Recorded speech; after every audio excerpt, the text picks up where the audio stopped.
गिबियावनो साफ्रोमबो आंनि भिडिअखौ नायनो मोजां मोनग्रा आंनि लोगोरि नोंथांमोन बरायबाय आरो बेजों लोगोसे जायफ्रा दिनैसो आंनि भिडिअखौ गोदानै नायदों नोंथांमोन साफ्रोमखौबो आंनि इउटिउब चेनेलाव बरायबाय आरो बेजों लोगोसे आङो नोंथांमोनखौ खावलायबाय जायफोरा दिनैसो आंनि भिडिअखौ नायजेनदों नोंथांमोन साफ्रोमखौबो खावलायबाय नोंथांमोना जेन' बे चेनेलखौ साबस्क्राइब खालामना लायो आरो बेबायदिनो गोबां इन्टारेस्टिं भिडिअसफोर नोंथांमोना नुनो हागोन बेनिखायनो साबस्क्राइब खालामनायजों लोगोसे जेन' बे बेल आइकनखौबो थुनानै अन खालामना लायो बेनि थाखाय खावलायनाय जाबाय जेब्लानाखि नोंथांमोना बे बेल आइकनखौ अन खालामना लागोन अब्ला जेब्ला आङो गिबिसिन भिडिअखौ आंनि चेनेलाव आपल'ड खालामगोन अब्ला नोंथांमोना बयनिबो सिगां नोंथांमोना बे भिडिअखौ नायग्रोनो मोनगोन दा जोङो मोनसे बिषयखौ जों सावरायनो जोङो एकर्डिं टु दा रिसार्च जोङो गुगोलाव जेब्लानाखि जों सार्च खालामो अब्ला जों मोननो हायो जे ख्रिस्टियान धोरोमा बुहुमाव सबसे लार्जेस्ट धोरोम होननानैहाय दा नोंथांमोना जानो हागौ नैबे टानेलखौ नायनानै नैबे भिडिअखौ क्लिक खालामदों दा जोङो बेखौहाय जों गोथौयै सावरायलांनि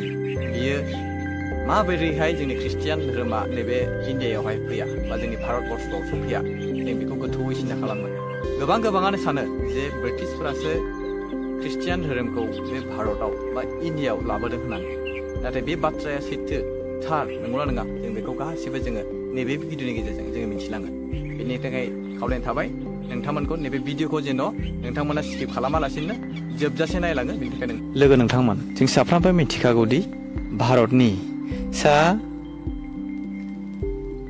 खोला सानजा सोनाब ख्रिस्टान धोरोमा गोसारना दङ भारत हादराव गासै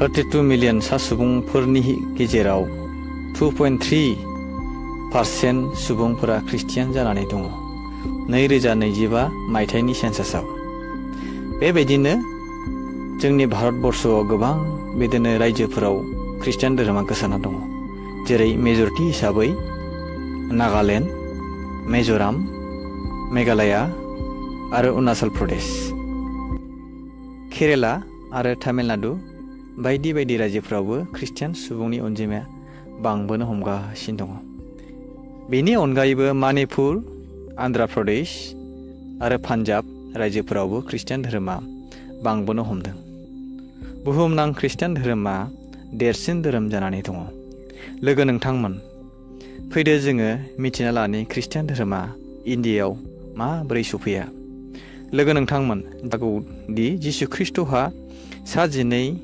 अर्थात 12 जन चेलाफोर दङ सोलोंसाफोर दं डिसाइपोलफोर दङ होननानै बेनि गेजेराव जायहा जिसु ख्रिस्टखौ थैनायनिफ्राय सिखाङाखै होननानै फोथायनो गोब्राब मोनदोंमोन आरो गावनि आसिखौ जिसुनि आथिंफोराव बा आखाइफोराव जेराव गाजोलदों आरो अहेबाव जंजों सुनाय बे मोनफ्रोमबो दागोफोराव गावनि आसिखौ थुनानै नायनो मोनाब्ला फोथाया होननानै बुंनाय बे थमासआ जायखौ सेन्ट थमास होननानै बुङो आरो इंलिस रावाव डाउटिं थमास होननानै बुंनाय जायो जेब्ला थमासआ इन्डियायाव फैयो बे समाव महाराजा कन्दपरासआ रायजोखौ सलायगासिनो दंमोन बे राजानि सिमाया इरानसिममोन जेराव पाकिस्तान आफगानिस्तान आरो सा सोनाब भारत रायजोआबोमोन बिनि उनाव सेन्ट थमासआ मालाबार क'स्ट केरेलासिम थांदोंमोन आरो ख्रिस्ट'नि गाहाम रादाबखौ फोसावदोंमोन आरो खायसे सुबुंफोरा धोरोमखौ मोजां मोननानै नाजावदोंमोन बिनि उनाव बे मानसिफोरखौ ख्रिस्टियान खालामदोंमोन बिनि गेजेराव राजा फोलेरनि सुबुंफोराबो ख्रिस्टियान धोरोमखौ नाजावदोंमोन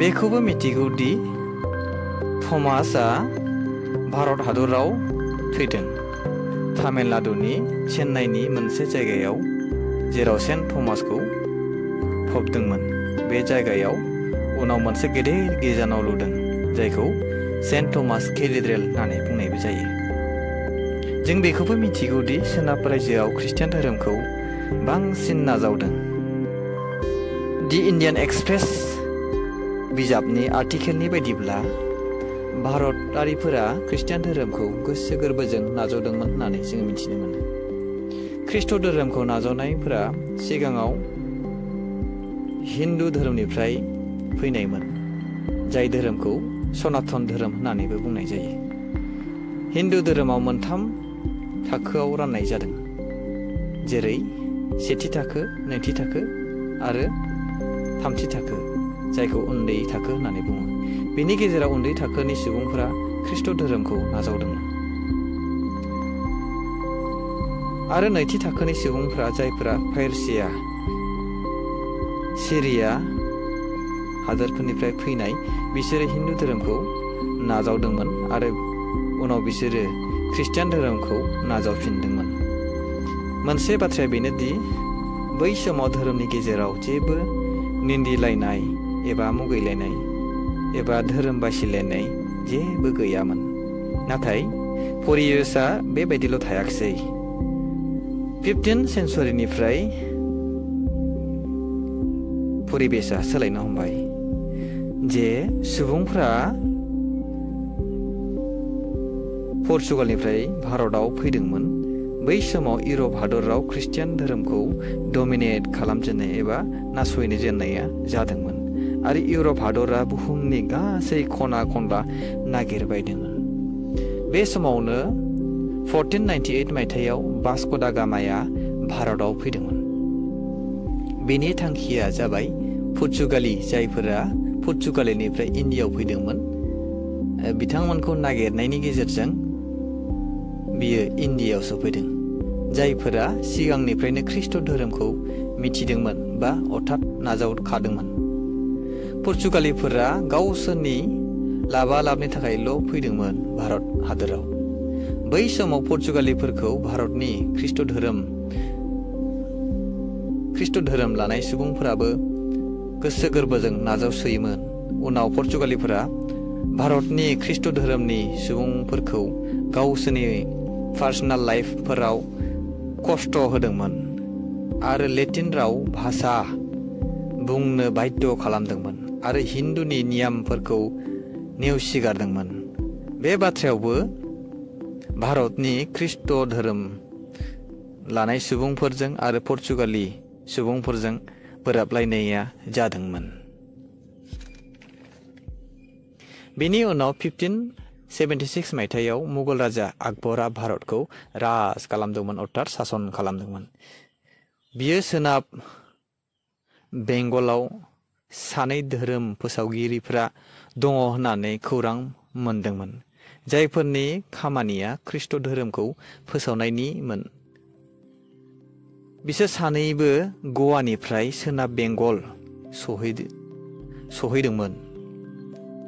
बिसोर सानैखौ सन्देह खालामदोंमोन दि बिसोरो पर्तुगिलिफोरनि टेक्सखौ अर्थात रांखौ खावदों होननानै। बिनिखायनो बे खौरांखौ मुगलफोरनो खौरांखौ हरदोंमोन। मानो होनोब्ला ख्रीष्ट धोरोमाव सिखाव खावनाया पाप जायो। बे बाथ्राखौनो लानानै मुगल राजा आकबरनो बे खौरांखौ दैथायहरदोंमोन। बे बाथ्राखौ खोनानानै मुगल राजा आकबरा जोबोर मोजां मोनदोंमोन आरो बियो बिसोरखौ लोगो हमनो गोसो गोरबोजों नाजादोंमोन आरो बियो गांसे लाइजाम लिरनानै लोगोसे मानसिफोरबो थिनहरदोंमोन। बे बाथ्राखौ मिथिनानै सानैबो ख्रीष्ट धोरोमखौ फोसावगिरिफोरा गोजोननाय मोनदोंमोन। बिसोरनि खामानियाथ' बेनो ख्रीष्ट धोरोमखौ फोसावनायानो। बेथ' मोजांनि बाथ्रासो जे मुगल राजा आकबरा बिसोरखौ हांख्रायदों। फेब्रुवारि 1580 मायथाइयाव बिसोर सानैबो आग्रा मोनहैदों आरो मुगल राजा आकबरजों बिसोरो लोगो हमलायदों आरो बेबायदिनो राजाया बिसोर सानैखौबो नाजावबाय आरो आलासि सानबाय आरो बिसोर सानैबो मुगल राजानो गांसे बाइबेल गिफ्ट होबाय आरो बेबायदिनो गोबां सम गोबां बोसोर बाइबेलनि बाथ्राखौ लानानै सोंलाय फिनलाय दान्थे बिदान्थे खालामनाय जादोंमोन आरो बिनि उनाव मुगल राजा आकबरा गोजोननाय मोन्दों आरो हामजानाय मोन्दों आरो बिसोर सानैबो गोबाव सान बोसोरथाम आग्रायावनो थाबाय आरो 1583 मायथाइयाव सानैबो ख्रीष्ट धोरोम फोसावगिरिफोरा गवायाव थांफिनबाय। बिसोरो सानैबो सानदोंमोन दि आकबराबो ख्रीष्ट धोरोमखौ नाजावसिगोन अर्थात ख्रिस्टियान जासिगोन होननानै। नाथाय बाथ्राया गुबुनसो जाबाय। गोजोनथाव बाथ्राया बेनोदि 1595 मायथाइयाव लाहौराव मोनसे गिर्जा न' लुनो थाखाय आकबरा पारमिसनखौ होबाय आरो आग्रायावबो मोनसे गिर्जा न' चार्च लुनो थाखाय पारमिसन होबाय, जाय आग्रानि चार्चखौ आकबर चार्च होननानैबो बुंनाय जायो। बेबायदिनो आग्रायाव गिबिसिन गुड फ्राइडे फोरबोखौ फालिनो पारमिसन होजेनदोंमोन आरो आकबर राजाया गावबो बे फोरबोआव लोगो लाफायोमोन। बेबायदिनो आकबरा गोबां ख्रिस्टियान सुबुंफोरखौ हेफाजाब होबोदोंमोन आरो ख्रिस्ट' धोरोमखौ फोसावनो थाखाय बेबायदि मोजां पारमिसनखौ होनाय जादोंमोन। बेबायदिनो ख्रिस्ट' धोरोमा सा सानजा भारत बर्षआव जेरावबो रायजो खना खनला जायगाफोराव ख्रिस्ट' धोरोमा गोसारनो हमदों आरो बेबायदिनो ख्रिस्ट' धोरोमा जोंनि भारत बर्षआवबो दिनै बांबोनो हमदों, बेखौ मोननो हादोंमोन। लोगो नोंथांमोना बे भिडिअखौ नायनानै माबायदि मोनखो नोंथांमोना कमेन्ट खालामनो दाबावसै आरो नोंथांमोना भिडिअखौ मोजां मोनदोंबा लाइक होनो दाबाव, कमेन्ट होनो दाबाव आरो हायोबा नोंथांमोना नोंथांमोननि ससियेल मिडिया प्लेटफर्माव नैबे भिडिअखौ शेयार खालामनो हागोन। आरो लोगोसे खावलायबावबाय, जायफोरा दिनैसो आंनि बे भिडिअखौ गिबिसिन खेबनि थाखाय नायबाय, नोंथांमोन साफ्रोमाबो बे भिडिअखौ मोजां मोनदोंब्ला लाइक होनो दाबावसै, कमेन्ट होनो दाबावसै आरो चेनेलखौ साबस्क्राइब खालामनोबो दाबावसै। आसा खालामबाय उननि भिडिअफोराव जोङो लोगो मोनलायगोन होननानै। बे समाव बयजोंबो गोजोननायखौ लाबाय। गोजोन्थों।